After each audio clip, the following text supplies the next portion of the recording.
So hi guys, welcome back to our channel. So आज आपण करणार आहे पॅनकेक आणि ते पण कॅरटचे. तर चला पटपट आपण रेसिपी स्टार्ट करूया. यासाठी मी घेतलेले आहेत गुलाबी गुलाबी कलरचे गाजर आणि आता मी खिसून घेणार आहे याला. याच्यानंतर 2 वाटी मैदा आणि त्याच्यानंतर घेणार आहे मी 1 वाटी तूप, 1 वाटी दूध आणि याला आपण मस्त मिक्स करून घ्यायचं आहे सगळं एकत्र. आता याच्यानंतर याच्यामध्ये जाणार आहे 1 चमचा सॉल्ट, 1 चमचा बेकिंग पावडर आणि 1 चमचा बेकिंग सोडा.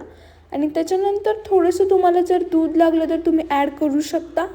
आणि परत मी टाकले आहे चवीनुसार तुमच्या पावडर शुगर तुम्ही टाकू शकता. आणि नंतर सगळ्यात लास्ट आपण खिसलेलं गाजर मिक्स करून घ्यायचं आहे. आपलं बॅटर आता एकदम ओकेमध्ये रेडी झालेलं आहे. याच्यानंतर एका पॅनमध्ये तूप टाकून घ्यायचं आहे. नंतर त्याच्यामध्ये आपलं बॅटर पोर करायचं आहे. असं सर्कलमध्ये केलेलं पाहिजे, सर्कल आलं पाहिजे. आणि याच्यानंतर ह्याच्यावर आपण ड्रायफ्रूट्स टाकायचे आहेत, एकाच बाजूला टाकायचे आहेत. आणि मग ह्याचं हे पूर्णपणे खालून नीट भाजलं तर त्याला पलटी करायची आहे. आणि खूप जास्त खालून भाजायचं पण नाही जास्त. आणि याच्यानंतर तुम्ही याला असं कॅरेटचं फूल करू शकता, फ्लावर. आणि त्याच्यानंतर हनी स्प्रेड करू शकता. आणि तुम्ही बघू शकता किती छान आपलं पॅनकेक रेडी झालेलं आहे. तर ही रेसिपी तुम्ही नक्की ट्राय करा आणि तुम्हाला कशी वाटली हे नक्की कमेंट्स करू सांगा. Do like, share and subscribe. Bye. So hi guys, welcome back to our channel. So आज आपण करणार आहे पॅनकेक आणि ते पण कॅरटचे.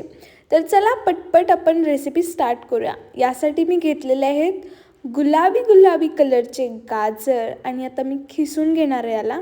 याच्यानंतर 2 वाटी मैदा आणि त्याच्यानंतर घेणार आहे मी 1 वाटी तूप, 1 वाटी दूध आणि याला आपण मस्त मिक्स करून घ्यायचं आहे सगळं एकत्र. आता याच्यानंतर याच्यामध्ये जाणार आहे 1 चमचा सॉल्ट, 1 चमचा बेकिंग पावडर आणि 1 चमचा बेकिंग सोडा. आणि त्याच्यानंतर थोडंसं तुम्हाला जर दूध लागलं तर तुम्ही ॲड करू शकता. आणि परत मी टाकले आहे चवीनुसार तुमच्या पावडर शुगर तुम्ही टाकू शकता. आणि नंतर सगळ्यात लास्ट आपण खिसलेलं गाजर मिक्स करून घ्यायचं आहे. आपलं बॅटर आता एकदम ओकेमध्ये रेडी झालेलं आहे. याच्यानंतर एका पॅनमध्ये तूप टाकून घ्यायचं आहे. नंतर त्याच्यामध्ये आपलं बॅटर पोर करायचं आहे. असं सर्कलमध्ये केलेलं पाहिजे, सर्कल आलं पाहिजे. आणि याच्यानंतर ह्याच्यावर आपण ड्रायफ्रूट्स टाकायचे आहेत, एकाच बाजूला टाकायचे आहेत. आणि मग ह्याचं हे पूर्णपणे खालून नीट भाजलं तर त्याला पलटी करायची आहे. आणि खूप जास्त खालून भाजायचं पण नाही जास्त. आणि याच्यानंतर तुम्ही याला असं कॅरेटचं फूल करू शकता, फ्लावर. आणि त्याच्यानंतर हनी स्प्रेड करू शकता. आणि तुम्ही बघू शकता किती छान आपलं पॅनकेक रेडी झालेलं आहे. तर ही रेसिपी तुम्ही नक्की ट्राय करा आणि तुम्हाला कशी वाटली हे नक्की कमेंट्स करू सांगा. Do like, share and subscribe. Bye.